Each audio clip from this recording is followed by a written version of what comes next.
එතකොට අපි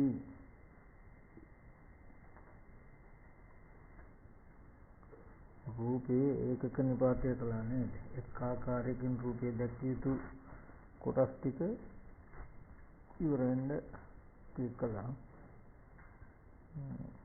මේ ටික මතකයිනේ. එතකොට දැන් රූපේ දෙආකාරයකින් පෙන්වනවා. රූපේ කියන එක දෙආකාරයකින් පෙන්වනවා.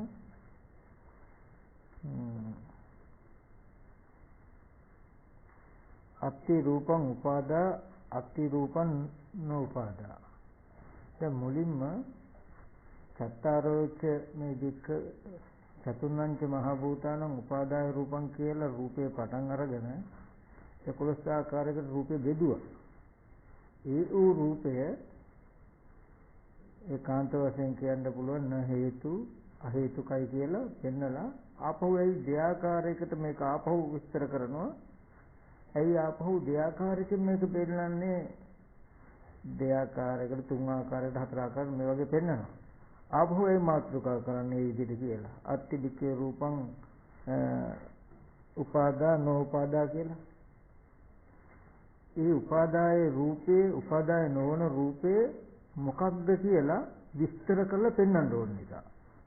දැන් මුලින් මාත්‍රිකා කරලා තුන් අර 11 ආකාරයකින් අතීතනාගත වර්තමාන වශයෙන් පෙන්වුවට පෙන්නලා ඒ හැම රූපයකම ගති ලක්ෂණ ටික පෙන්වුවට ඒ තුන් කාලය අනුව ගියේ හේතු නොවන අහේතුකෝ සංකතෝ සප්පච්චේ වූ ඒ රූපය මොකක්ද කියලා විස්තර වශයෙන් විස්තර කළා පෙන්වන්න ඕන නිසායි නැවතත් මේ විදිහට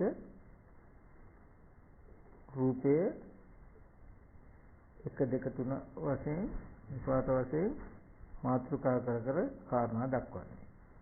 එතකොට ඒකෙදි දැන් මුලින් මෙතනින් දැන් මේ ටික මාත්‍රිකා විස්තර කරනවා නෙමෙයි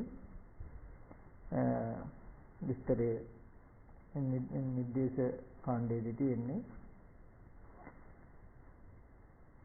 මොකද චතුර්ණංච මහ භූතානං උපාදාය රූපං කියලා කිව්වට සතර මහ භූත රූපය මොකද්ද උපාදාය රූපය මොකද්ද කියලා හාත්පසක නැත්නම් දන්නේ නැන්නේ. ඒ හින්දා ඒ ටික බෙදන්න ඉඩ ලබා ගන්නයි නැවතත් මේ විදිහට කියන්නේ කියලා ඒක මාතෘකා කරනවා. රූපයේ දෙආකාරකින් තියෙනවා. අත්ති රූපං උපාදා අත්ති රූපං නෝපාදා. උපාදා රූපයක් තියෙනවා උපාදා නෝ රූපෙකුත් තියෙනවා. උපාදීන රූපෙකුත් තියෙනවා අනුපාදීන රූපෙකුත් තියෙනවා.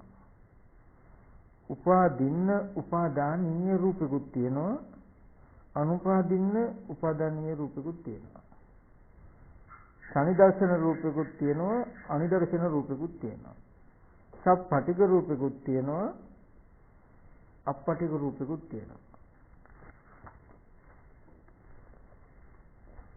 එතකොට ඉන්ද්‍රිය වන රූපෙකුත් තියෙනවා ඉන්ද්‍රිය නොවන රූපෙකුත් තියෙනවා මහ භූත රූපෙකුත් තියෙනවා මහ භූත නොවන රූපෙකුත් තියෙනවා විඤ්ඤාති රූපෙකුත් තියෙනවා විඤ්ඤාති නොවන රූපෙකුත් තියෙනවා චිත්ත සමුත්ථාන රූපෙකුත් තියෙනවා චිත්ත සමුත්ථාන නොවන රූපෙකුත් තියෙනවා. ඒ විස්තර චිත්ත සමුත්ථාන කියන්නේ ඒකින අර්ථම කියලා දෙන්න. එතකොට චිත්ත භූ වන රූප තියෙනවා චිත්ත භූ නොවන රූප තියෙනවා චිත්තානු පරිවර්තන රූප තියෙනවා චිත්තානු පරිවර්තන නොවන රූප තියෙනවා ආධ්‍යාත්මික රූප තියෙනවා බාහිර තියෙනවා ඕලාරික රූප සුකුම රූප දුර රූප ළඟ රූප කියලා අර ටික ඒව මොනවද කියලා පෙන්වන්න ඕන නිසා නැවතත් මාතෘකා වශයෙන් අපහු තබනවා මේ දෙකම. ඊට පස්සේ ඕක ප්‍රකීර්ණක දුක ඒ කියන්නේ මාතෘකාවේ දෙවෙනි නිर्देश දෙවෙනි කොටස. දැන් ඒක විස්තර කරනවා ඊට පස්සේ. දැන් උපාදා රූපෙකුත් තියෙනවා උපාදා නොවන රූපෙකුත් තියෙනවා කියවනේ. දැන් උපාදා රූපය මොකක්ද කියලා විස්තර කරනවා ඊට පස්සේ. සත්ත කතමං රූපං උපාදා. උපාදාය රූපය කියලා කියන්නේ මොකේද? දැන් උපාදාය රූපය මෙන්න මේවා ලියා ගන්න ඕනේ දේවල් නෑ. එතකොට චක්ඛායතනේ, සෝතායතනේ, ගහනායතනේ, ජීවායතනේ, කායායතනේ, රූපායතන, සද්ධායතන, ගන්ධායතන, රසායතන, ඉත්ත්‍ින්ද්‍රිය, පුරුෂේන්ද්‍රිය, ජීවිතේන්ද්‍රිය, කාය විඤ්ඤාප්ති, වචී විඤ්ඤාප්ති, ආකාශ ධාතු, රූපස්ස ලහුතා, රූපස්ස මුදිතා, රූපස්ස කම්මඤ්ඤතා, රූපස්ස උපචේ, රූපස්ස සම්තති, රූපස්ස ජරතා, රූපස්ස අනිත්‍යතා, කබලින්ක ආහාර කියන මෙන්න මේ ටික තමයි මොකද්ද? උපාදා රූප කියලා කියන්නේ. උපාදා රූප කියලා කියන්නේ මෙන්න මේ කීප ටික 1 2 3 4 5යි 6යි 7යි 8යි 9යි 10යි 11යි 12යි 16යි 17යි 18යි 19යි 20යි 21යි 22යි 23ක් වෙනවා. හරිද? එතකොට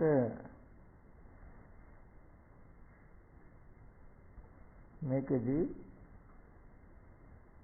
මේ උපාදා රූපය පෙන්නලා මෙන්න මේ ටික තමයි උපාදා රූපය කියලා. ඊට පස්සේ කතමන්තං රූපං සක්කායතන. දැන් මේ ටිකේ මාතෘකාවක් වෙන උපාදාය රූප කියන්නේ මොනවද? දැන් මුලින් මාතෘකා කළා දෙආකාරයි. රූපය දෙආකාරයෙන් දක්වන්න පුළුවන්. උපාදා රූපයක් තියෙනවා, උපාදා නොවන රූපයක් තියෙනවා කියලා. ඒ මාතෘකාව විසඳනවා. මේ ප්‍රශ්නාර්ථය විසඳනවා. උපාදා රූප කියලා කියන්නේ චක්කායතන, සෝතායතන, ගාහනායතන කියලා මේ ටික විස්තර කළා. දැන් මේ චක්කායතනය කියලා කියන්නේ මොකක්ද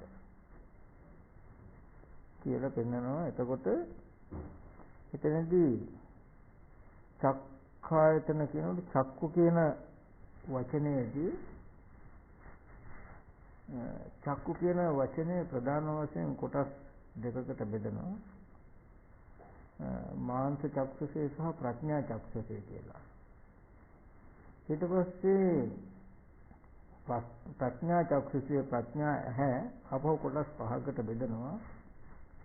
බුදු ඇස, සමතස, නැනස, දිවස, ධම්මස කියලා අහකට බෙදනවා. අපි කියමු භාග්‍යවතුන් වහන්සේ බුදු වෙසින් ලෝ බලා වදාරන්නේ අල්ප රජස් ඇති මහා රජස් ඇති සත්‍ය දක්නා ලදී කියලා පෙන්වනවා. එතනදී බුදු ඇස කියලා කියන එකත් ප්‍රඥා ඇසේ ගොඩසකට යනවා. සියලුම ධර්මයන් දන්න නිසා අනාවරණ නුවණක් තියෙන නිසා බුදුරජාණන් වහන්සේ සමන්ත චක්කු කියලා කියනවා. ඒ නිසා සමතස කියලා කියනවා. හැමතැනටම හැමදේම දකින ඇහක් තියෙන නිසා. යාවතකං ඤයං තාවතකං ඥානං යාවතකං ඥානං තාවතකං ඤයං. දැනගතිය යුතු යම් තාක් දේයක්ද ඒ තාක් බුදුහාමරන් නුවණයි. බුදුහාමරන්ගේ නුවණ යම් තාක්ද ඒ තාක් දැනගතිය යුතු දේ කියනවා. දැනගතිය යුතු දේ යම් තාක්ද බුදුරජාණන් වහන්සේට ඒ තාක් නුවණයි. යම් තාක් නුවණද ඒ තාක් දැනගතිය යුතු දේ තියෙනවා. ඒකයි යාවතක ඤයං යම් තාක් දැනගතිය යුතු දේද තාවතක ඥාන. ඒ තාක් නුවණ. යාවතක ඥානං තාවතක ඤයං යම් තාක් නුවණ ඒ තාක් දැනගතිය යුතු දේ තියෙනවා. එතකොට ඒ ඇස මොකද්ද? සමන්ත චක්කු. ඊට පස්සේ චක්කුං උදපාදි ඥානං උදපාදි විද්‍යා උදපාදි කියන තැනදී ඥානය නැමැති ඇස කියනවා. ඥානං උදපාදි කියන තැනදී මහණෙනි මම මිනිස්සස වූ ඉක්මෝ දිවසින් උපදින්නා වූ චිත වෙන්නා වූ සත්‍යයන් දකිමි කියන තැනදී දිවස ගැන සඳහන් කරනවා. විරජං වීතමලං ධම්මචක්කුං උදපාදි කියන තැනදී කෙලෙස් රජස් නැති කෙලෙස් මල නැති ධම්මසයි කියන තැනදී ධම්මක පෙන්වනවා. එතකොට බුදු ඇස, සමතස, නුවණස, දිවස, ධම්මස කියන මේ පහම යනවා ප්‍රඥා ඇස කියන තැනට. ඊට පස්සේ මාංශ චක්ෂුසේ දෙආකාරකින් පවතිනවා. සසම්බාර චක්ෂුසේ සහ ප්‍රසාද චක්ෂුසේ කියලා. ඉතින් මෙතනදී මේ චක්කුන් කියන වචනේ නිර්වචනය කරන්නේ අර ඇස් එකක්වත් නෙමෙයි මේ මාංශ චක්කුසයයි. මේ ඇස් ටික කොහොම පෙන්නලා ඇස් ගත්තාම මෙහෙමත් ඇස් තියෙනවා. නමුත් මෙතෙන්දී කතමන්තං රූපං චක්කායතන. ඒ චක්කායතන වූ රූපය මොකද්ද කියලා අහනකොට දැන් මේ කියන්නේ ඔය අනිත් ඇහක් ගැන නෙමෙයි මසස ගැනයි කියලා ඇස ගැන පෙන්නනවා. එතකොට යං චක්කුං චතුන්නම් මහ භූතානම් උපාදාය ප්‍රසාදෝ අත්ථභව පරියාපන්නෝ අනිදස්සනෝ අපටිගෝ යේන චක්කුණා අනිදස්සන සම්පටිගේන රූපං සම්දස්සන සම්පටිගං පස්සති. ඒ කියන්නේ යම් ඇසෙක් යම් ඇහක් තියෙනවා සතර මහා ධාතුන් නිසා ආත්ම භව පරියාපන්න වූ ආත්ම භාවයේ තමන් අනුව ගියා වූ තමන්ගේයි ගත්තා වූ ආත්ම භව පරියාපන්න වූ සතර මහා ධාතුන් නිසා පවතින ප්‍රසාද වූ දකින්න බැරි සප්පටික ගැටෙන ඇහැ කියන එක දකින්න බෑ. හරිද? ඇහැ කියන එකේ ලක්ෂණ ටික හොඳට තේරුම් කරගන්න ඕනේ. අත්බව තමායයි අනුව ගියා වූ තමාගේ ජීවිතයයි අනුව ගියා වූ අත්බව පරියාපන්න සම්පටිගෝ ගැටීම් සහිත වූ යම් ප්‍රසාදයක් වේද අනිදර්ශනෝ සප්පටිගෝ යම් ඇහැකින් ඒ ඇහි විස්තර ටික ඉස්සෙල්ලා කිව්වේ ඇහි විස්තර ටික තමයි සතර මහා භූතයන් නිසා පවත්නා වූ ආත්ම භව පරියාපන්න වූ අනිදර්ශන වූ සම්පටිගෝ ප්‍රසාදයක් තියෙනවා නම් මේක තමයි ඇහැ කිව්වේ. සතර මහා ධාතුන් නිසා පවතින ඒ පුද්ගලයන්ව ගියා වූ දකින්න බැරි ගැටීම් ස්වභාවයෙන් යුක්ත වූ ප්‍රසාදයක් තියෙනවා. මෙන්න මේකයි ඇහැ. දකින්න බැරි ගැටීම් සහිත ඒ ඇහෙන් ඇහැගෙන තවත් තහවුරු කරනවා මේ ඇහැගෙන සනිදර්ශනෝ සප්පටිගෝ රූපය දකින්න බලයින. හරිද? එතකොට රූපේ දකී හෝ දකින්නේ හෝ ඒ කියන්නේ අනිදර්ශන සප්පටිගෝ මේ ඇහෙන් රූපේ දැක්කා හෝ දකින්නේ හෝ දකී හෝ නම් යම් රූපයක් දැක්කනම් අතීතේ අනාගතේ දකින වර්තමානයේ දකිනවා නම් සනිදර්ශන සම්පටිගෝ රූපේ දැක්කා හෝ දකින්නේ හෝ දකින්නවා හෝ කියන්නේ යම් ඇහැකින් නම් මේ ඇහැමයි තහවුරු කරන්නේ ආපහු. හරිද? ඒ ඇහැ ගැන කියනවා තෙල චක්කු නමුදු මේකට කියනවා චක්කුයි කියලා. හරිද? චක්ක ආයතන නමුදු වෙයි. ඒකට චක්ක ආයතන කියලාත් කියනවා. චක්කු ධාතු නමුදු වෙයි. චක්කු ධාතු කියලාත් කියනවා. චක්කු ඉන්ද්‍රිය නමුදු වෙයි. චක්කු ඉන්ද්‍රිය කියලාත් කියනවා. ලෝක නමුදු වෙයි. ලෝකේ කියලාත් කියනවා. එතකොට ద్వාර නමුදු වෙයි. ద్వාරය කියලාත් කියනවා. සමුද්‍ර නමුදු වෙයි. සමුද්‍රය කියලාත් කියනවා. පණ්ඩර නමුදු වෙයි. පණ්ඩර කියලාත් කියනවා. එතකොට නෙත්ත නමුදු වෙයි. නයන නමුදු වෙයි. වස්තු නමුදු වෙයි. චෙත්ත නමුදු වෙයි. එතකොට ඕරිම තීරේ නමුදු වෙයි. ශුන්‍යෝගාම නමුදු වෙයි කියලා මේකට කරුණු රාශියක් තියෙනවා. අපි ඒක බලමු. අටුවාවේ ඒකින් එකට විස්තර තියෙනවා. මොකද්ද ඒ හේතු ටික කියන එක. එතකොට ඒ ඇහැ හඳුන්වනවා නම් කීපයකින් ඒ ටික තියාගන්න. තෙල චක්කු මේ ඇහැ චක්කු නමුදු වෙනවා. හරිද? චක්කායතන නමුදු වෙනවා. චක්කු ධාතුද නමුදු වෙනවා. චක්කු ඉන්ද්‍රියද නමුදු වෙනවා. ලෝකයේද තෙල ලෝක නමුදු වෙයි. ద్వාර නමුදු වෙයි. සමුද්‍ර නමුදු වෙයි. පණ්ඩර නමුදු වෙයි. හරිද? කෙත්ත නමුදු වෙයි. කෙත්ත. ඊට පස්සේ වස්තු නමුදු වෙයි. හරිද? මෙත්ත නමුදු වෙයි. නයන නමුදු වෙයි. ඕරිම තීරේ නමුදු වෙයි. ශුන්‍යෝ ගාම නමුදු වෙයි. හරිද? ඔන්න ඔය නම් ටික ලා ගන්නට. එතකොට මේ ඇහැට විස්තර ටිකක් කියනවා අටුවාවක.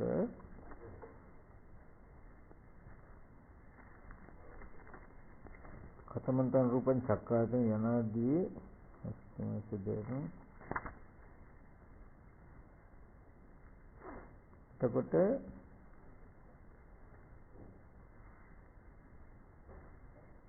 දැන් මෙතනදී මේ ඇස ගැන එතකොට කියන්නේ මාංශ චක්ෂුසේ ගැන මාංශ චක්ෂුසේ දෙආකාරකින් තියෙනවා. සසම්බාර චක්ෂුසේ සහ ප්‍රසාද චක්ෂුසේ කියලා. එතකොට ඇස්වල ඇටයෙන් මැත්තේහි ඇස් බැම ඇටයෙන් දෙපස අක්ෂි කූටේ අතර හිස් මොලෙන් පිටත ඇස්ලොම් පිරිසිදුනා ලද මේ ඇස් කුහරේ එයි බැම යට මේ දෙපැත්තෙන් වට වෙලා යට මේ කුහරේ මොලෙන් උඩ මේ ඇස්වල ඇතුළේ තියෙන මේ ඇහැ ගැන දැන් කියන්නේ. හරිද? ඒ සංක්ෂේපයෙන් සතර ධාතුයි. කිතියෙන් ගත්තාම පඨවි ධාතු, ආපෝ ධාතු, තේජෝ ධාතු, වායෝ ධාතු කියන සතර ධාතුයි. වර්ණ, ගන්ධ, රස, ඕජා කියන හතරයි, අටයි. ඊට පස්සේ සම්භවයේ, సంతානයේ, ජීවිතයේ, භාවයේ, ප්‍රසාදයේ, කාය ප්‍රසාදයේ, චක්කු ප්‍රසාදයේ කියලා හය ආකාර රූපිකුයි තියෙනවා. මේ 14 ආකාර රූපයට තමයි සසම්බාරක චක්ෂුෂය කියලා කියන්නේ. හරිද? මේ 14 ආකාර රූපයට තමයි සසම්බාරික චක්ෂුෂය කියලා කියන්නේ. පඨවි ආපෝ තේජෝ වායෝ වර්ණ ගන්ධ රස ඕජා සම්භවයේ సంతානයේ ජීවිතයේ භාවයේ ජීවිතින් රූපේ භාව රූපේ කාය ප්‍රසාද රූපේ චක්කු ප්‍රසාද රූපේ කියලා මේ 14 සසම්බාර චක්ෂුෂය හැටියට වැටෙනවා. හරිද?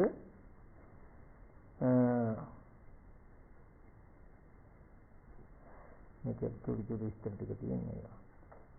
ජීවිතින්ගේ භාව ප්‍රසාදේ කාය ප්‍රසාදේ චක්කුසේ ඒකාන්තයෙන් කර්ම සමුත්‍රාණ. මේක අර තව න්‍යායකින් රූප කලාප 44 ආකාරයක නැති විස්තර කරනවා. ඒක අපිට ඕනේ නැහැ.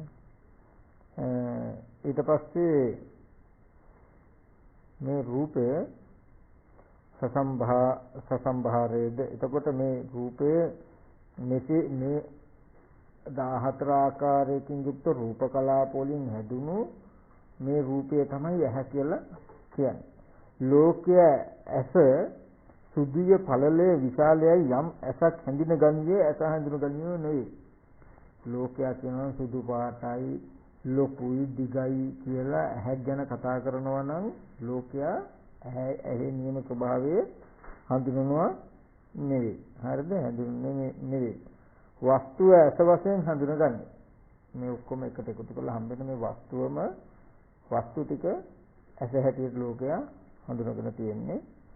ඒ මාංශ පින්ඩේ අෂ්ටකූපේ පිහිටියේ මේ ඇස් වලෙහි මේ මස් පිඩ මේවෙන් ඇතුළු මස් පිඩ ඇස් වලේ පිහිටියේ. නහර හුයෙන් හිස් මොලෙන් බැඳුනේ. හිස් මොලෙන් නහර නැමැති නූල් වලින් මේක හැමතැනම බැඳිලා තියෙන්නේ. එහි සුදු පැහැයද, කළු පැහැයද, ලේ පැහැයද, පඨවි ධාතුද, ආපෝ ධාතුද, තේජෝ ධාතුද, වායෝ ධාතුද ඇත. හරිද? එතකොට එහි සෙම බහුලයෙන් සුදු පාටද, පිට බහුලයෙන් කළු වූයේද, කිසිරි බහුලයෙන් ලේවන් වූයේද, පෘථිවි බහුලයෙන් පැතුරුනේද, ආපෝ බහුලයෙන් යගුරුනේද, තේජෝ බහුලයෙන් දැවේද, වායෝ බහුලයෙන් භ්‍රමණය වේද. හරිද? එතකොට පඨවි ධාතුව නිසා පැතිරලා තියෙනවා, ආපෝ ධාතුව නිසා වැగిරෙනවා, තේජෝ ධාතුව නිසා දැවෙනවා, වායෝ ධාතුව නිසා භ්‍රමණය වෙනවා. එහාට මෙහාට කරකවනවා කියලා කියනවා. එතකොට පඨවි ආපෝ තේජෝ වායෝ වර්ණ ගන්ධ රස ඕජා මෙතන අර වචන දෙකේ අර්ථය බලා ගන්න ඕනේ මොකද්ද කියලා සම්භව සංඨාන කියන එක. එතකොට සම්භව සංඨාන කාය ප්‍රසාද චක්කු ප්‍රසාද භාව රූප ජීවිත රූප කියන මෙන්න මේ කාරණා 6යි මේ රූප 14ක් තමයි ඇහැ කියන තැන තියෙන්නේ. මේ එකින් එක පවතින යථා ස්වභාවය වෙන කළා බැලුවාම ලෝකයන් නිමිති වශයෙන් ගන්නා විදිහේ ඇහැ කියන ධර්මතාවයක් පණවන්න බැසගන්න ලැබෙන්නේ නැහැ. එහෙම ධර්මතාවයක් තියෙනවා නෙමෙයි. මේ වගේ එකට එකතු කළා මෙහෙම තියෙන මේ මාංශ පිණ්ඩ අක්ෂේ කූපේ ඒ කියන්නේ මේ ඇස් කුහරේ පිහිටි මාංශ පිණ්ඩේ තමයි ලෝකයා නිමිති වශයෙන් ඇහක් කියලා කියන්නේ. ලෝකයා යම් ඇහැකට ඇහක් කියයි නම් ලෝකයා නියම ඇහැ හඳුනනවා දකින්නවා නෙමෙයි. එතකොට ඇහැ කියලා ලෝකයා නිමිති වශයෙන් ගන්න સિદ્ધාන්තයේ මේ විදිහට හොඳට බෙදලා වෙන් කළා බැලුවාම අල්ලන්න පුළුවන් කමක් ආපහු නැහැ. තේරෙන්නේ මේ වගේ කොටස් රාශියක් එකට එකතු වෙලා අපිට පෙනී හිටින સિદ્ધාන්තයේ අපහු ඒ සිද්ධිය නොවන. එතකොට එයා සසම්බාරික චක්සුතේ හොඳට දකින මේ 14 ආකාර රූපයෙන් විස්තර කළේ මේ රූප කලාප 14කින් හැදිලා මේ ඇස් ගුල ඇතුලේ තියෙන මාංශ පිණ්ඩේ නහර වලින් බැඳිලා මොළේ ස්නායු වලින් බැඳිලා තියෙන මෙන්න මේ මාංශ පිණ්ඩෙට කියනවා මොකද්ද? සසම්බාරික චක්සුතේ කියලා. ඔය දැන් කිව්වේ සසම්බාරික ඇහැ ගැන. හරිද? මෙහි යමක් සුදුද මෙහි බැඳුණු සතර මහා භූතයන්ගේ උපාදාය ප්‍රසාදයේදී මේ විදිහේ තියෙන මේ ඇහි යම් සුදු පාට ස්වභාවයක් තියෙනවා නම් මේක තමයි මේ සතර මහා භූතයන් නිසා බැඳුණු ප්‍රසාදය කියලා කියන්නේ. අර සසම්බාරික චක්සුසේ උඩ තියෙන සුදු පාට ස්වභාවය තියෙනවනේ මෙන්න මේකට තමයි ප්‍රසාදය කියලා කියන්නේ. ඒකෙදිත් ඒ ප්‍රසාදය තව හොඳට විස්තර කරනවා. මෙහි යමක් සුදුද මෙහි බැඳුණු මෙහි යමක් සුදුද සුදු පාටට තියෙන එහි බැඳිලා තියෙන. හරිද? සතර මහා භූතයන්ගේ උපාදාය ප්‍රසාදයක් තියෙනවා නම් ඒ මේ සුදු පාට තියෙන ප්‍රසාදේ බැඳිලා තියෙනවා. හරිද? ඒ සසම්බාර චක්සුසේහි සෙවන මණ්ඩලයෙන් වට වූ කෘෂ්ණා මණ්ඩලයේ මැද ඒ කියන්නේ සුදු පාට මණ්ඩලයෙන් වට වෙලා කළු ඉන්ද්‍රියාවේ මැද. හරිද? දැන් මේ ප්‍රසාද චක්සුසේ කියන්නේ එන්නේ. හරිද? සෙවන මණ්ඩලයෙන් කියලා කිව්ව සුදු පාට මණ්ඩලයෙන් වට වෙලා කෘෂ්ණ මණ්ඩලය කියලා කියන්නේ කළු පාට සෞම්‍ය මණ්ඩලයෙන් මැද ඉදිරියේ සිටියුන්ගේ ශරීර සටහන උත්පාදන ප්‍රදේශයේ හිු දෘෂ්ටි මණ්ඩලයේ කුළුම් පොටකෙන් ලැබෙන චතුරාත්මෙන් අස්පර්ල සති පැතිර. හරිද? ඒ කියන්නේ ඉදිරියෙන් සිටින කෙනෙකුගේ රූපේ ඡායාව පිළිඹු වෙන ආකාරයට. හරිද? මේ ප්‍රසාදයේ තියෙනවා හරියට කපු පුළුන් තට්ටු 7කට තෙල්යක් කරුවාම තියනවා වගේ මේ කලින්ද්‍රියාව මැද උකුණු හිසක් පමණ ප්‍රමාණය මේ ප්‍රසාද චක්ෂුසේ පිහිටලා තියෙනවා. ඒක හොයාගන්න පුළුවන් කියනවා. ඉදිරියේ ඉන්න කෙනාගේ ඡායාව හරියට වැටෙන්නේ ඒකට කියනවා. හරිද? එතකොට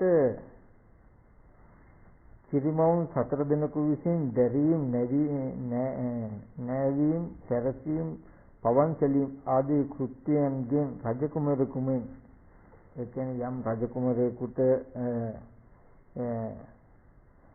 දරා කියන වඩා ගන්නවා තුරු කර ගන්නවා ඒ වගේ කවනවා පොවනවා නාවනවා පවන් සලනවා වගේ කෘත්‍ය ටිකක් රජ කුමාරයෙකුට උපස්ථාන කරනවා වගේ දැරීම් බැඳීම් කැසවීම් කම්පන යන කෘත්‍යයන්ගෙන් සතර ධාතු විසින් කරන ලද උපකාරයතු. හරිද? හැම වෙලාවෙම පඨවි ආපෝ තේජෝ වායු කියන සතර ධාතුයෙන් මේක දරාගෙන ඉන්නවා, බඳවගෙන ඉන්නවා, පැසවීම, කම්පනය කිරීම කියන නොයෙක් කෘත්‍යයෙන් යුක්තව උපකාරයතු. ක්‍රිතු චිත්ත විසින් උපස්ථාන කරන ලදුව. හරිද? ක්‍රිතු චිත්තජ වශයෙන් උපස්ථාන කරන ලදුව පවතින එතකොට ප්‍රමාණයෙන් උකුණු හිසක් පමණ චක්කු විඥානාදීන්ට ద్వාර භාවයේ සිදු කරමින් සිටී. හරිද? මේ ගම්තමේ චරිතර්ණෝ විසින් මෙසේ කියන ලදී. යම් චක්කු ප්‍රසාදයක් විසින් රූපය දක්නා ලැබේද ඒ කුඩා සියුම් උකුණු හිතකට උපමා බඳු උපමා ඇත්තේ. එතකොට චක්කු ප්‍රසාදය කියලා කියන්නේ අනේ ප්‍රමාණය. එතකොට අපි දැන් මෙහෙම ඇහැට ඇඟිල්ලෙන් එහෙම ඇන්නොත් මේ ඇහැට වදිනවා එහෙම නෙමෙයි. තේරෙනව නේද? මේ වදින්නේ කාය ප්‍රසාදයට. දැන් අපි හිතාගෙන ඉන්නේ ඇහැ කියනකොට ඇහි කෘත්‍ය කියනකොට මේ ඔක්කොම ටික එකට එකතු කරලානේ අපි ඇහැ කියලා හිතාගෙන යමු. නමුත් යම් දර්ශන කෘත්‍යයක්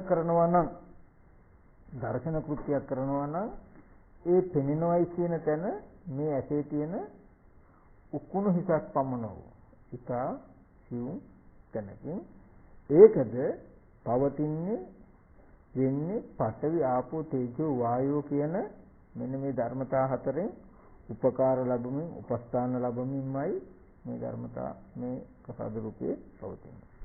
ඉතින් මේ විදිහට පෙන්නලා මෙන්න මේ ඇහැ ගැනයි කියලා අනිත් ඒවා ගැන කිසිම විස්තර තියෙනවා. නමුත් මෙතෙන්දී ඊට පස්සේ ඇහැ කියලා කියන්නේ මෙන්න මේ අර්ථයෙන් කියලා පෙන්නනවා. ඊට පස්සේ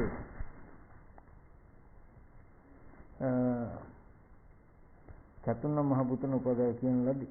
බාල ජනයන් විසින් මගේ ආත්මයයි ගන්නා ලද හේයින් ශරීරයත් ස්කන්ධ පංචකයත් අත්භවයයි කියනු ලැබේ. බාල ජනයන් විසින් මම මගේ කියලා ගන්න නිසා මේ රූපයත් නැත්නම් ස්කන්ධ පංචකයේ ආත්ම භාවයයි යන විවහාරයට යනවා මම මගේ කියලා ගන්න නිසා. එහි අන්තර්ගත වූයේ එහි ඇසුරු කරන ලද්දේ අත්භව පරියාපන.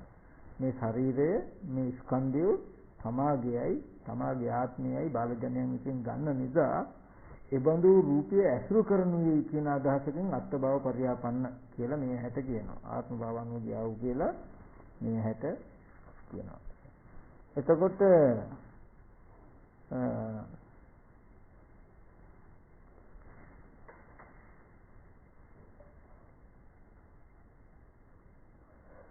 මේ ප්‍රතිකල්පිත වචනය.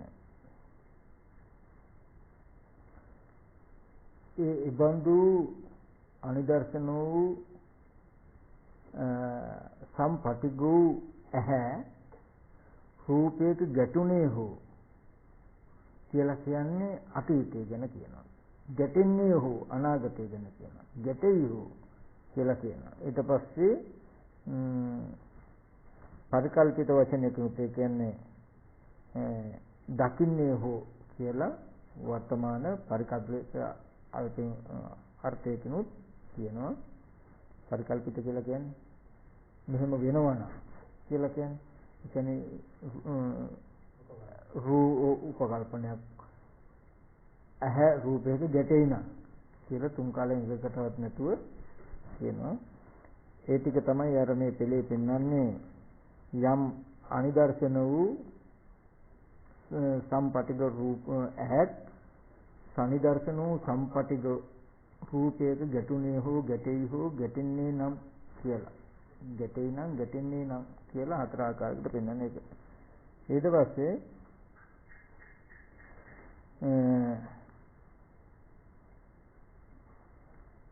පස්සේ ස්ව ජාතින් එක්රැස් කිරීමේ අර්ථයෙන් චක්ක ආයතන නම්. හරිද? ස්ව ජාතින් කියලා කියන්නේ ඒ කියන්නේ ආයතන වල ලක්ෂණය අපි කතා කරේ නෑ මේක. ඒ කියන්නේ යමක් රැස් කරන අර්ථය තමයි ආයතන කියලා කියන්නේ. එකතු කරන අර්ථය. හරිද?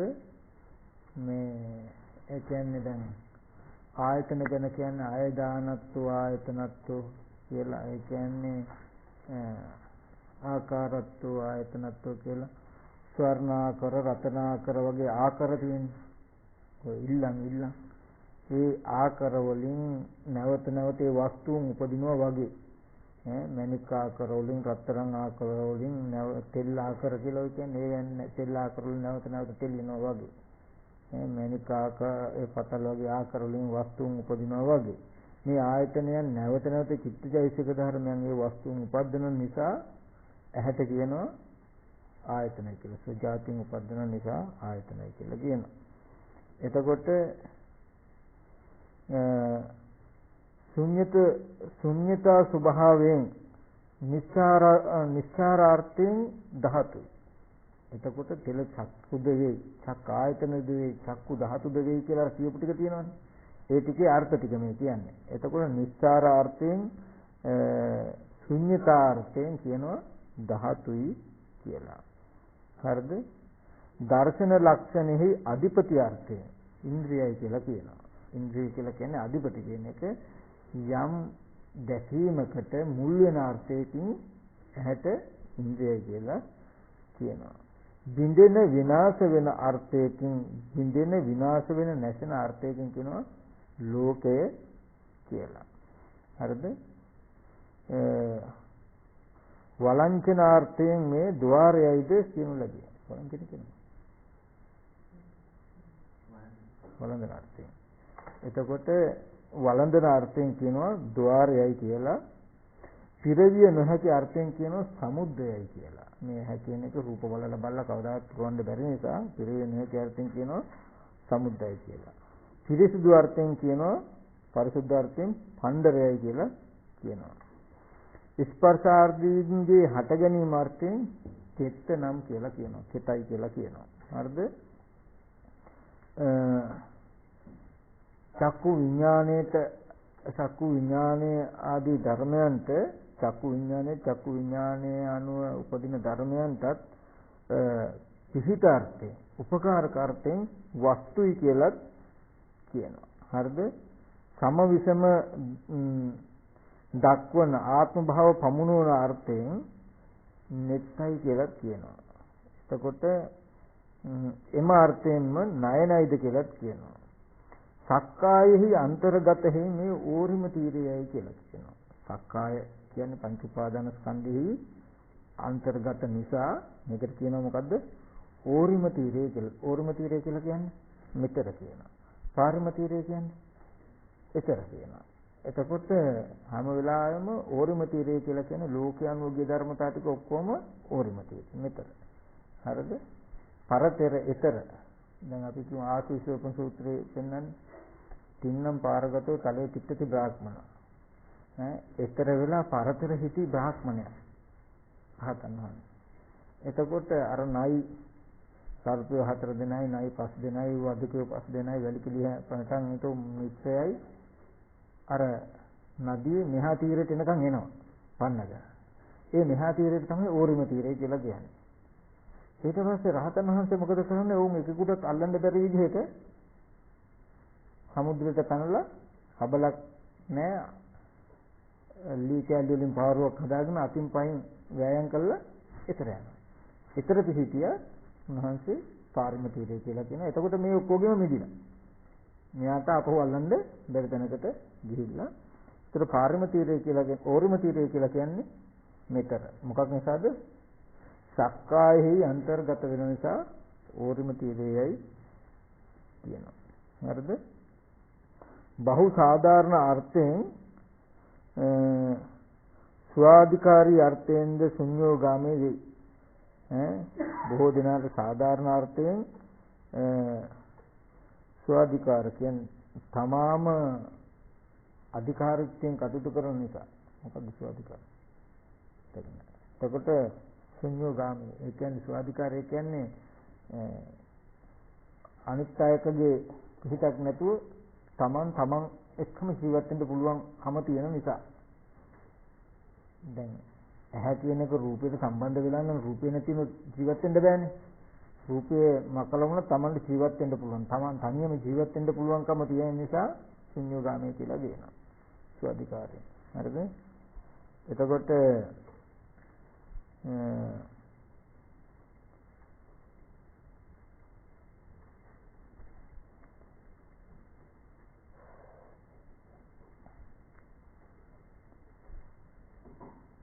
කියන්නේ මේ ටික එතකොට මේ කියපු ඔය විස්තර ටික අනිත් හැම ආයතනයකටම දකින්න. ඒ කියන්නේ ඇහැ ගැන කියපු එක නෙමෙයි. ඒ කියන්නේ දැන් අපි කියවනේ චක්කු කියලා කිව්වනේ. එතකොට චක්කු කියපු එකට සෝත කිව්වහම සෝත දෙවේ, සෝත ආයතන දෙවේ, සෝත ධාතු දෙවේ, සෝත ඉන්ද්‍රිය දෙවේ, ලෝක දෙවේ, සමුද්ද දෙවේ, පණ්ඩර දෙවේ, මෙත්ත මේ කියලා එතකොට නෙත්ත වෙනුවට සෝත කියන එක යොදාගත යුතුයි. අනිත් කාරණා ටික ඒ විදිහටම යෙදෙනවා. එතකොට මේකෙන් නැවත දුවට ඒ ඇහැගෙන ඒ උපාදාය ප්‍රසාදය ගැන දුවට ලං කරලා පෙන්නනවා මේකෙන් කරන්නේ. මෙන්න මේකටයි ඒ උපාදාය ප්‍රසාදය කියලා කියන්නේ කියලා. හරිද? එතකොට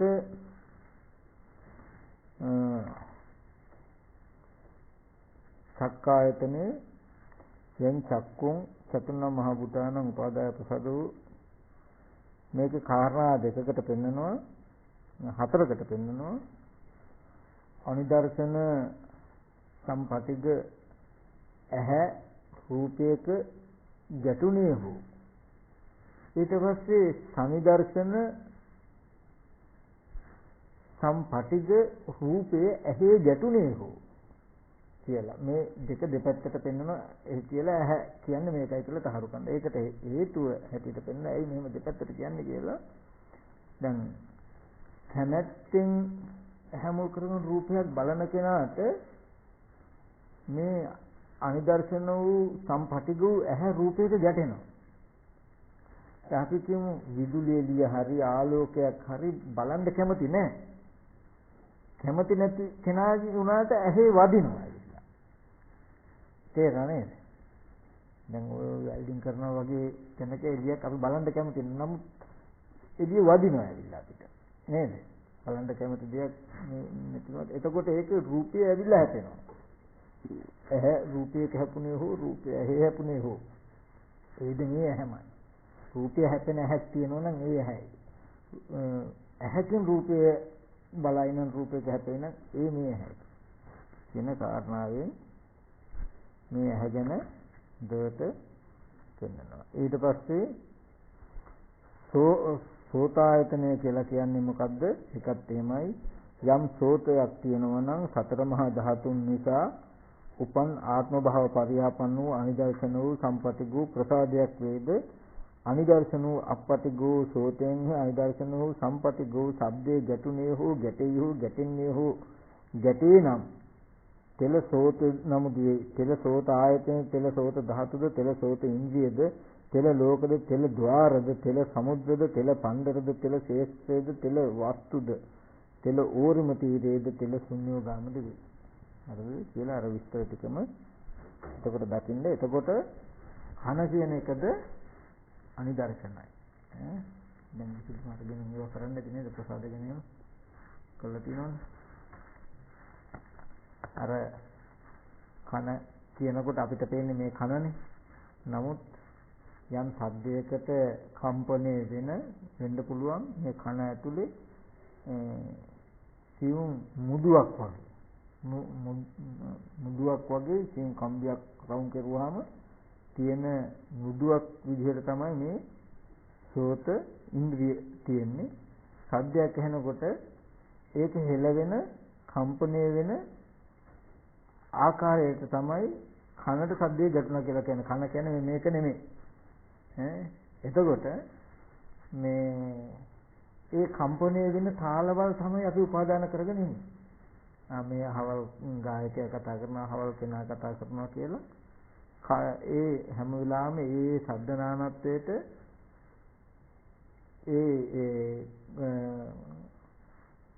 මොකද ඒකට කියන මුද්දක ස්වභාවයෙන් තියෙන මොකද දෙර හැක ස්වභාවයෙන් තියෙන ඒ වලල්ල වගේ හැම වෙලෙම කම්පණය වෙන එකට විස්තර ටිකක් තියෙන එක බලා ගන්න බැලුවොත් ඒක කම්පණය වෙන එක තමයි සද්දය ඇහෙනවා කියලා කියන්නේ. එතකොට ඒ කම්පණය තමයි අපි හඳුනගන්නේ. අහවලා කතා කරනවා, අහවල් කතා කරනවා එක්කයට. දැන් අපි කියමු අපිට මේ ඇහෙන් දකින රූප ප්‍රකට නිසායි අනිත් ඉන්ද්‍රියන්ගේ තියෙන සංවේදීතාවය ගැන අපිට දැනුම නැත්තේ.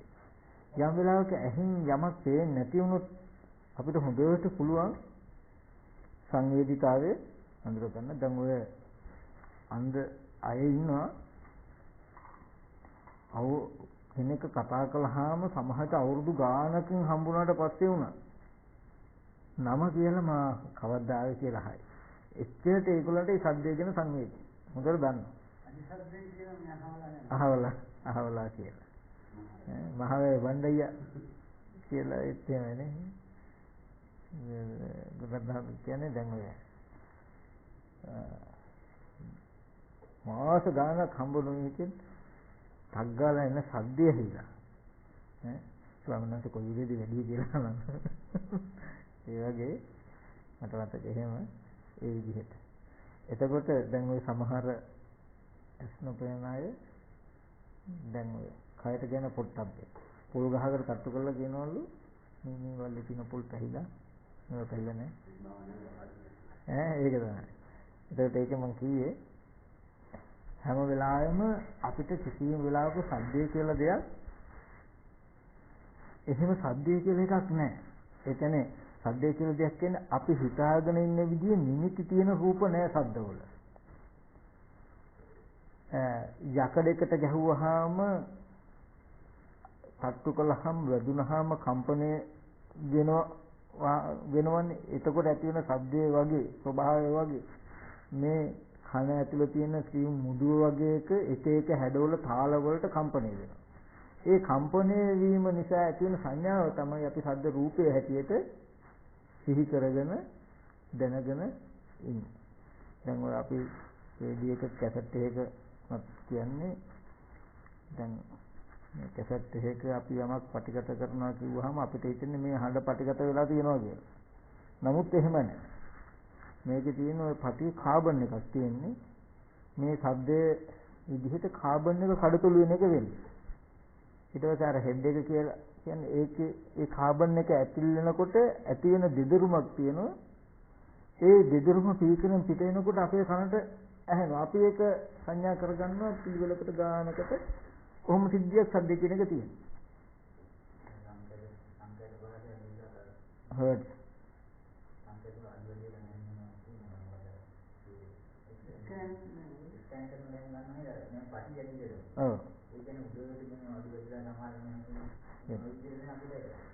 කනට මොන හරි දෙයක් ඇහෙනවා නම් වෙන්නේ අන්න ඒ වගේ කම්පන තරංග තියෙනවා. එතකොට දැන් ඔය ඇහැට පේන දේත් එහෙමයි. අපිට දැන් මේ පේන දේ නෙමෙයි. දැන් ඔය ටීවී එකක වස්තුවක වගේ පේන දෙයක් ගත්තොත් අපි හිතාගෙන ඉන්නේ ඒ පේන රූප ටීවී එකේ තියෙනවා නැත්නම් රූපය සංස්ථාවෙන් විකාශනය කළාම ඒ වගේ රූප ඇවිල්ලා අපිට මේ ටීවී එක හරහා එනවා කියලා. එහෙම නැහැ තියෙන සුද්ධ තරංග කියලා තරංග තියෙනවා. ඒ ඇවිල්ලා ටීවී එකේ තියෙනවා දිග එකක් කෙරවලට හතරක් කොටුවක් දාලා ඒකට කියනවා පොඩ ෆ්ලයි බෑක් එක කියලා. වීදුරු නලේ වගේ ඒකට ඇවිල්ලා ඒ හරහා එනකොට තමයි අපිට පිළිවෙලකට කියන්නේ තිරේ තියෙන ඩොට් ගොඩාක් තියෙන ඩොට් තුල තමයි අපිට රූප සටහනක් වෙන්නේ. ඒ සංඥාවයි අපි කියන්නේ රූපයක් කියලා. ඒ සිද්ධියමයි මේ පේන සිද්ධිය වෙලා තියෙන්නේ. එතකොට මේකෙදි කියන්නේ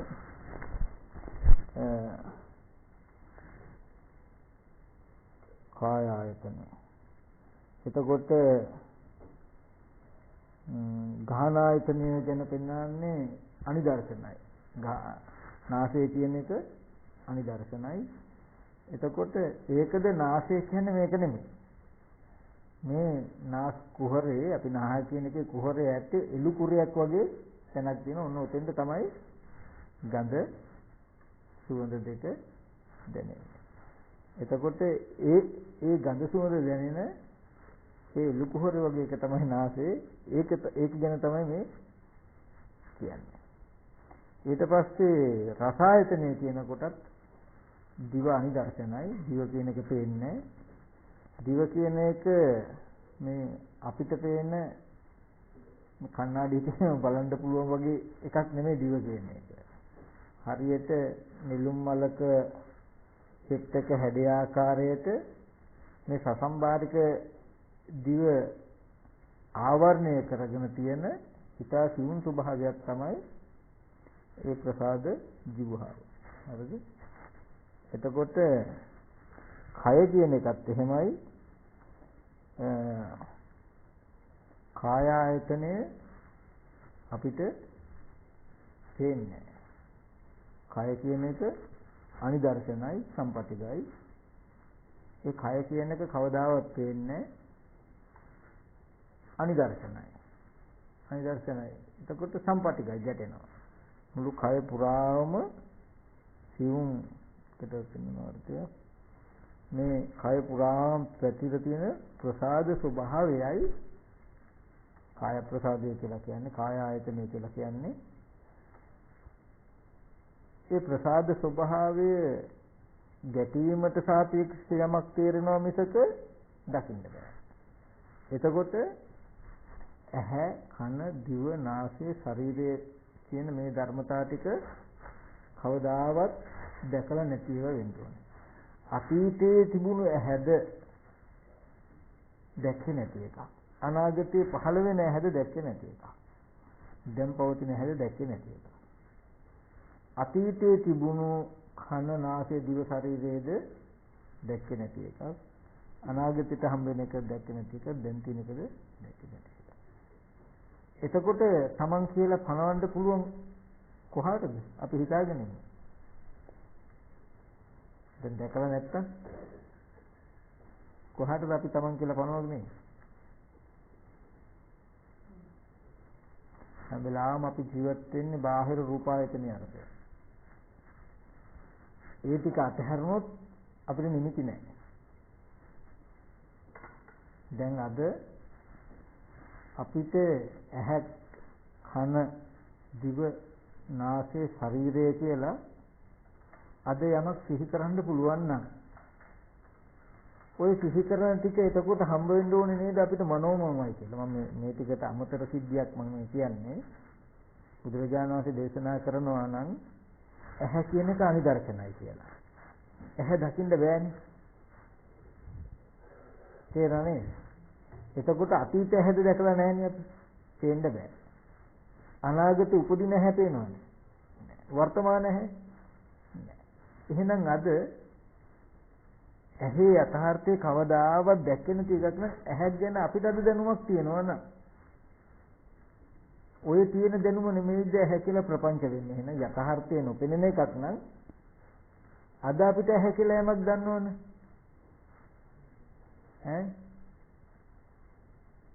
නිත්‍ය බව ඇවිල්ලා තියෙන අද අපි දන්නා වූ ඇහැ නෙමෙයිද? නොපෙනෙන මට්ටමක ඇහැ. අතීතයේද ඇහැ නොපෙනෙන මට්ටමක ඉඳලා දර්ශන කෘත්‍යයට උපකාර කරලා නිරුද්ධ වෙලා තියෙනවා. ඒ ඇහි උපකාර ලැබලා හිතේ උපකාර ලැබලා රූපයක් පෙනිලා තියෙනවා අපිට. තේරෙනවද? ඒද ඇහැ නොපෙනෙන මට්ටමක ඉඳලා ඒ කෘත්‍ය ටික කරලා තියෙන්නේ කළ නිරුද්ධ වෙලා. වර්තමාන අනාගතයේද ඇහැ නොපෙනෙන මට්ටමක ඉඳලා හිත ඇතිවෙන්න උපකාර කළා ඒ ඇහැයි හිතේ දෙක උපකාර ලැබලා රූපයක් ගැන නිමිත්තක් හම්බ වෙලා නිරුද්ධ වෙලා තියෙනවා. වර්තමානයේද ඇහැ. අපි දැන් මේ පේන සිද්ධියේද මේ ඇහැට පේන්නේ නැහැ. ඇහැ Tamanට නොපෙනෙන මට්ටමේ ඉඳලා ආධාර වෙලා හිතට බාහිර රූපයක් වෙන්නලා තියෙනවා. නොපෙනෙන මට්ටමේම නිරුද්ධ වෙලා යනවා. එතකොට හැම වෙලෙම ඇහි පිහිටලා ඇහැ උපකාර කරගෙන බාහිර අරමුණක් හැම වෙලෙම දැකලා තියෙනවා මිසක සංදර්ශන රූපයේ සංදර්ශන. ඒරනේ ඔහොම බලන සිද්ධියක කැඩපතට වැටුණු ඡායාවක් තියෙනවනම් ඒ ඡායාව දකින්නද මේ ඇහැ නොපෙනෙන මට්ටමක ඉඳලයි රූපායතනයක් එක්ක උපකාර වෙලා තියෙන්නේ. අපි උපකල්පනයක් කරලා තියෙනවා කෙලෙස් වශයෙන් මේ ඇහැ කියලා. ඒ නිමිත්තයි අද අපිට ඇහැ වෙලා ස්ථිර වෙලා තියෙන අතහැර ගන්න බැහැ. තියෙන රූපායතනයෙන් අපි මිදුණු ඇහැ කියලා අපිට සිහි කරන්න පනවන්න දෙයක් නැහැ. ඒ තැනදී ඒ කෘත්‍යයේදී ඇහෙන් කෙරෙන දුන කෘත්‍ය කෙරෙයි. ඒ කෘත්‍ය ටික නිරුද්ධ වෙයි. අපේ දර්ශනපතෙන් ඇහැ කියන එක අතහැරෙන්නේ නැති වෙයිද? දැන් වෙන මුකුත් උන්නේ මේ ධර්මයේ තියෙන යථා ස්වභාවයට මනුව ඉගෙන ගන්නකො. ඉගෙන ගත්තොත් ඇහැ කියන එක අනිදර්ශනමයි. කන කියන එක අනිදර්ශනමයි. නාසය, දිව, ශරීරය අනිදර්ශනමයි. ඔය ටික දැක්කේ නැතුව කවදාවත් හම්බ නොවුණු, හම්බ වෙන්නේ නැති, හම්බ වෙලත් නැති යමකට තණ්හාව ඇති වෙනවද? Taman කියලා පනව ගන්න පුළුවන්? බෑ. එහෙම පැනවීමක් වෙන්නේ නැහැ. හම්බ වෙන දෙයකටයි අපිට පැනවීමක් තියෙන්නේ. හම්බ වෙලා තියෙනවා නම් එහෙනම් හම්බ වෙලා තියෙන්නේ අපිට හැම වෙලාවෙම මොකද්ද?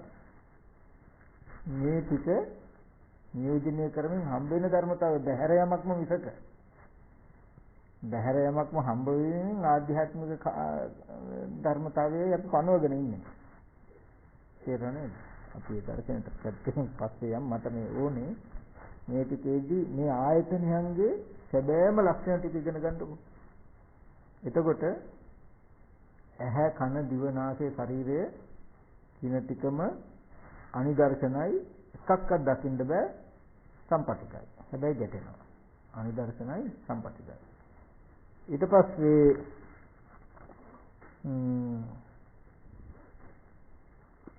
මම මේක කිව්වේ මේ කියන්නේ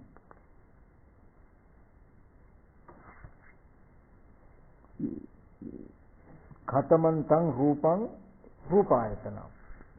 දැන් ආධ්‍යාත්මික ටික කියලා රූප ටික ඒ හැම රූපයක්ම අනිදර්ශනයි, සම්පටිකයි. ඊට රූපායතනය කියලා කියන්නේ මොකක්ද? යම් රූපයක් සතර මහා භූතයන් නිසා උපන්, සතර මහා ධාතුන් නිසා පවතින උපන් පැහැසටහනක් තියෙනවා නම් සනිදර්ශන වූ සම්පටිගු දකින්න පුළුවන් ගැටීම් සහිත පැහැසටහනක් තියෙනවා. ඒකටයි වර්ණ රූපය කියලා කියන්නේ. මොනවද? නිල් පාට කියලා, කහ පාට කියලා, ලේ පාට කියලා, සුදු පාට කියලා, කළු පාට, මදටිය පාට, ඊට පස්සේ නිල් තන පැහැ, ලා අඹදලු පැහැ, උස්සිය, මිතිය, කුඩිය, මහතය, පිරිමඩුලිය, සිරසය, අටසය, සයසය, අටසය, සොළසය, වලය, ගොඩය, සෙවණය, අව්වය, එළියය, අඳුරය, වලාය, හිමය, දුමය, රජස්ය, ඒ කියන්නේ දූවිලිය, සඳ මඩලේ පැහැය, හිරු මඩලේ පැහැය, තරු පැහැය, කැටපත් මඩලේ පැහැය, මිනිසක් පැහැය, මිනිසක් මුතු වෙරළු මිනි පැහැය, රන් රිදී පැහැය, යලි අන්‍ය උද සතර මහා ධාතුන් නිසා උපන් පැහැසටහනයි කියන ලද. සතර මහා ධාතුන් නිසා උපන් පැහැසටහනක් කියන ලද. දෙයට මතක තබා ගන්න සතර මහා ධාතුන් නිසා කියන වචනේ. මේ ස්වභාවයේ සතර මහා ධාතුන් නිසා විද්‍යමාන වෙන්නේ. එහෙම වෙන මුකුත් රූපයක් නැහැ. සතර මහා ධාතුවම නිසා විද්‍යමාන වෙන දෙයක්.